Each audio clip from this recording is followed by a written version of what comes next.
What's good, YouTube? Trizzy Gang in the man. Trizzy Gang was good, family. Shout out to the Watch Mojo channel. I ain't gonna lie, I feel like I've been subscribed to the Watch Mojo channel since I was like probably a kid, bruh. Like, I don't know why. I just feel like this channel I've always seen on my timeline or my feed page or whatever for like years. You feel me? But I see they dropped the Michael video. We got top 10 things the Michael Jackson biopic got factually right and wrong. This should be an interesting video. Y'all know I just did a Michael review technically yesterday. Even though it wasn't my own video, y'all know I'm a reaction channel. I reacted to my boy Jay Diggs' video, and I also gave my 2 cents on the movie. So if you haven't seen it already, go check it out. It's on my channel. I just dropped it yesterday. But yeah, man, I'm ready to see what this is talking about because I know there's a lot of things that were in the movie that was correct that I noticed. Obviously, being an MJ fan, there's a lot. Bless me. You know what I'm saying? It's Sunday. Bless me, please. Bless me, bro. You know what I'm saying? Allergy season. But anyways, I know there's a lot of things in the movie that probably weren't right. You know what I mean? So we're going to check it out. If you new, make sure you like, comment, subscribe. Turn on post notifications to be notified whenever I post a new video. We on the road to 20K. Let's see what this thing talking about, man. Just got to get them out. Welcome to Watch Mojo. Let's do it. Today we're counting down our picks for the historical facts that director Antoine Fuqua's 2026 Michael Jackson biopic Michael got right and wrong. Make sure you've seen Michael before watching this video because a major spoiler warning is now in effect. Make sure you go watch it. Practicing, you were very heavily disciplined by your father. What was that like? Number 10. MTV refused to play the Billie Jean video. Right. Yeah. She was more like a beauty queen from a movie scene. I said, don't mind, but what do you mean I am the one? In the network's early years, MTV's rotation was dominated by rock acts, and Billie Jean was not treated as an obvious fit for the channel. Yeah. That changed when the song became too big to ignore. CBS Records chief Walter Yetnikoff pushed MTV to air the video. When it became too big to ignore, or when MJ had to force, you know what I'm saying, homie's hand to get that bit played. You know what I'm saying? Like, I'm not saying the song wasn't big. I don't want y'all to think I'm not trying to say the song wasn't big, but regardless of how big the song was, bro, they was not trying to budge. They was not going to play it. You know what I mean? MJ had to kind of impose his will. Like, bro, play the song. You know what I'm saying? Like, try to get it played, please. You feel me? Reportedly threatening to pull the label's other artists from the network if Jackson continued to be shut out. Once Billie Jean entered rotation, the dam broke. People always told me, be careful what you do. Don't go around breaking young girls' hearts. However, the scene in which Yetnikoff, played in the biopic by Mike Myers, chews out MTV executive Bob Pittman is disputed by Les Garland, then MTV Network's senior executive vice president of programming. Garland told Billboard there was, quote, never a threat from Walter Yetnikoff, saying that he, quote, got more upset because we didn't play Willie Nelson or Barbra Streisand. Huh? Never a threat. I don't believe that. Number 9. Michael adopted Bubbles in 1980. That was wrong? Wrong. Now, there is a celebrity sitting in our audience. I didn't get a chance to do the introduction. As I was saying, Bubbles is such a famous part of Michael's mythology that it's easy to forget the timeline. But 1981 is too early. Bubbles was born in 1983, which obviously means Michael couldn't have adopted him in 1981 before Thriller was even released. Reports differ on the exact details, but the better supported general timeline places Bubbles entering Jackson's life in the mid-1980s.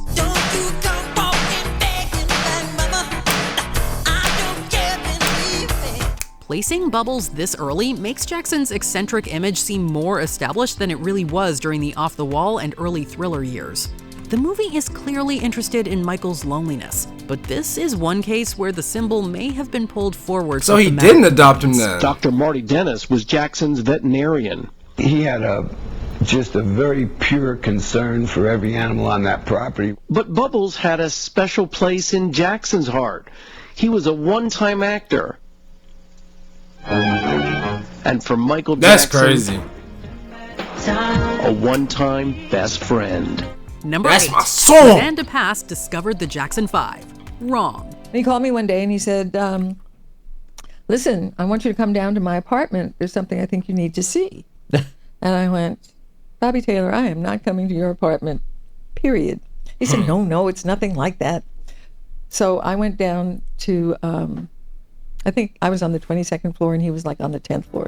Berry Gordy's creative assistant, played in Michael by Laura Harrier, was absolutely important to the Jackson 5's Motown story. But calling her the person who What did she just call her? over important. Berry Gordy's creative assistant, played in Michael by Laura Harrier, was Laura Harrier? I could have sworn that was Laura Harvey. Am I tripping? What she just call her? Alright, man. absolutely important to the Jackson 5's Motown story. But calling her the person who discovered them oversimplifies the record. The stronger historical claim belongs to Bobby Taylor of Bobby Taylor and the Vancouvers. Taylor saw the Jackson 5 at Chicago's Regal Theater, helped bring them into Motown's orbit, and played a key role in arranging their initial audition. And he kind of clapped his hands and he said, okay, you guys, this is Suzanne DePass and she works for Mr. Gordy and she can get us the audition with Motown. Because I was mobbed up. Right. And so they got up and they sang, I think, 3 or 4 songs a cappella. And it was unbelievable. It was really magical.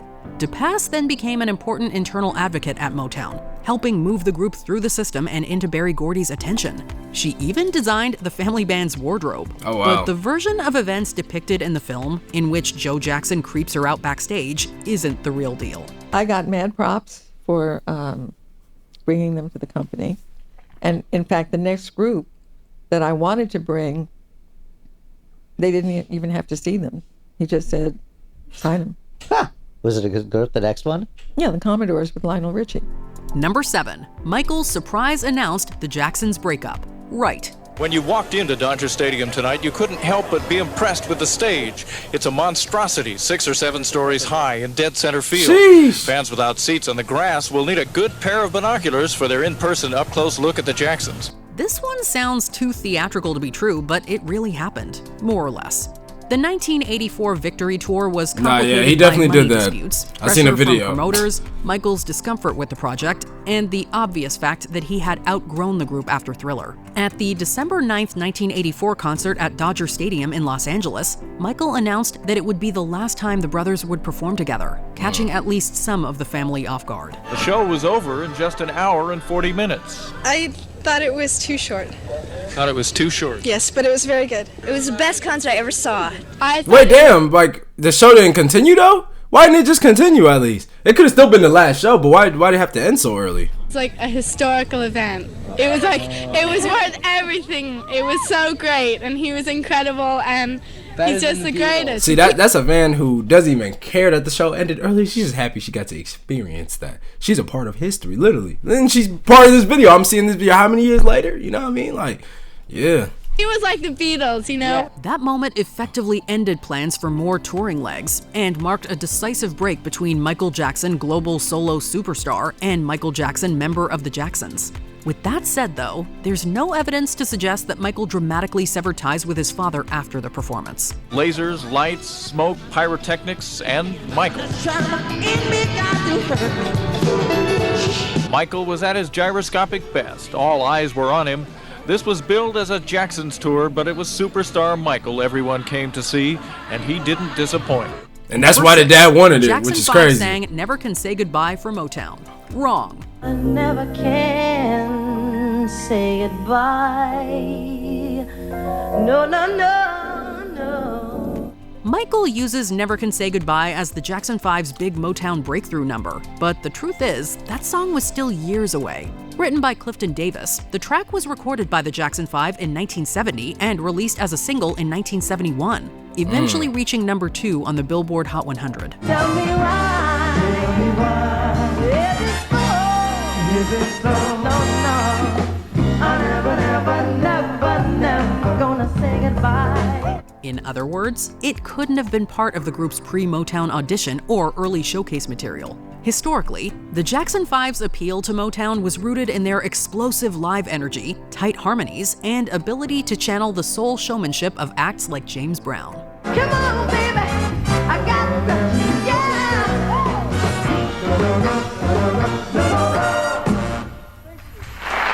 W. Number 5. Berry Gordy was Michael's mentor. Right. Berry Gordy, I want you to know in my heart and mind, you are a genius and a king. And without you, Berry Gordy, I don't think music would be the same today. During the Jackson 5's Motown years, the head of the label was crucial. The film shows Gordy guiding Michael through the early Motown machine, and that tracks with the broader reality of how Motown worked. Gordy's label didn't simply release records. It trained, packaged, groomed, and refined performers for mass appeal. For a child star like Michael, that environment was formative. Berry Gordy, you promised us 4 consecutive #1 records, and you delivered them all. I'll never forget it. It was a first in music history. Motown taught him and his family This professionalism. this low-key sad watching, bro. Like, damn, rest in peace, MJ, man. Stage discipline Hey, and rest the in peace, Tito. mechanics of pop stardom. The movie is right to present Gordy as a warmer counterweight to Joseph. Still a businessman, absolutely, but also someone who helped Michael understand how raw talent becomes a record, a brand, and eventually a phenomenon. Your faith makes it possible for us to be here today. We love you from the bottom of our hearts, sincerely. And I just want you to know that without you, my mother and my father, I don't think we would be here. And of course, God. Number 4, Joe Jackson was fired by fax. Wrong. This is That was kind of wrong? biopic detail that feels perfect on screen because it gives a messy professional break a titillating cinematic treatment. Michael hired John Branca, took control of his business life, and his father got pushed out by fax. The problem is that the power shift is true, but the exact fired by fax version appears to be dramatized. Branca did become a major figure in Michael's career, and the movie is right that Michael's adult independence required significantly loosening Joseph's grip. By the off-the-wall and thriller eras, Michael was no longer just the child star managed by his father. He was becoming a solo artist with his own lawyer, producer, label relationships, and creative ambitions. Right.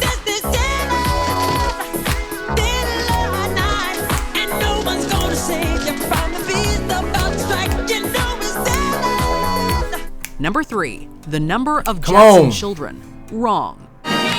Jackie Jackson. I'm the oldest Jackson. And Tito Jackson. The swingin'est Jackson. And Marlon Jackson. The dancing'est Jackson. And Michael Jackson. The skinniest Jackson. And Randy Jackson. The cutest Jackson. Joseph. Notice how all of them sound the same. Not even gonna do that. I ain't even trying to make it seem like I'm hating on. Notice how all the other brothers sounded like kind of had the same vocal range. And then you got to Michael, it was just completely different. That's how you just knew he was gonna be the one, bro. Jackson had 10 children together. Rebby, 10? Jackie, Tito, Jermaine, LaToya, Marlon, Brandon, Michael, Randy, and Janet. Brandon, Marlon's twin brother, died shortly after birth, which is why the Jackson household is usually discussed in terms of the 9 surviving children. But Janet Jackson isn't depicted in the film. Damn, I never knew despite that. being Michael's youngest sibling and one of the most famous members of the family in her own right.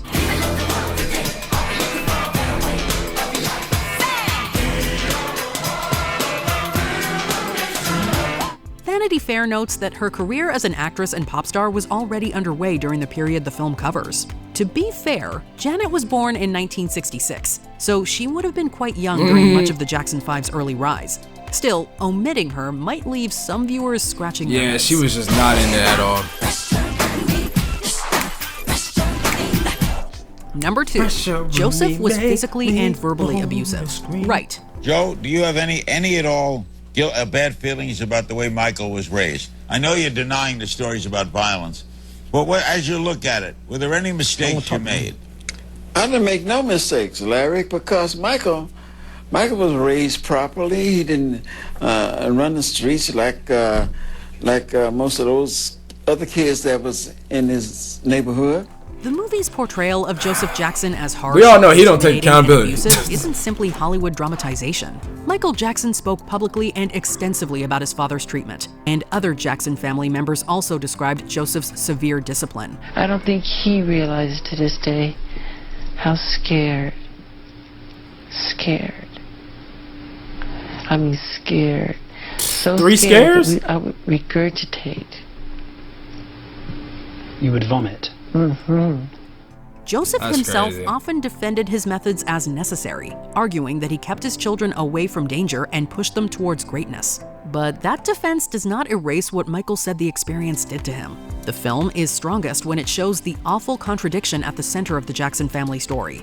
Joseph helped build one of the most successful entertainment dynasties in history, but he did it through fear, control, and emotional pressure.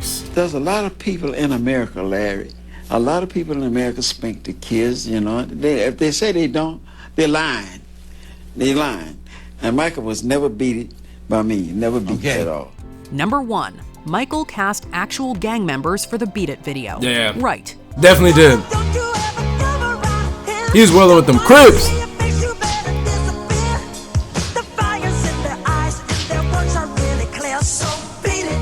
Unbelievable as it may sound, Michael is on solid ground here. The Beat It short film really did bring actual Los Angeles gang members onto the set, alongside actors and professional dancers. The idea reportedly came from Michael Jackson himself, who wanted the video's anti-violence message to feel rooted in something more authentic than studio tough guy posturing. I ain't gonna, I'm gonna have to react to this video. Director I gotta start getting back onto my like reacting to MJ's videos. That's what I gotta start doing, because y'all know I do the album reactions, I do like the performances, but we gotta start doing the music videos, bro. And choreographer Michael Peters then shaped that raw premise into one of the defining music videos of the 1980s. Accounts of the shoot commonly note that members of rival gangs, often identified as Bloods and Crips, were recruited through local production contacts and used mainly for atmosphere, while trained dancers handled the more precise choreography.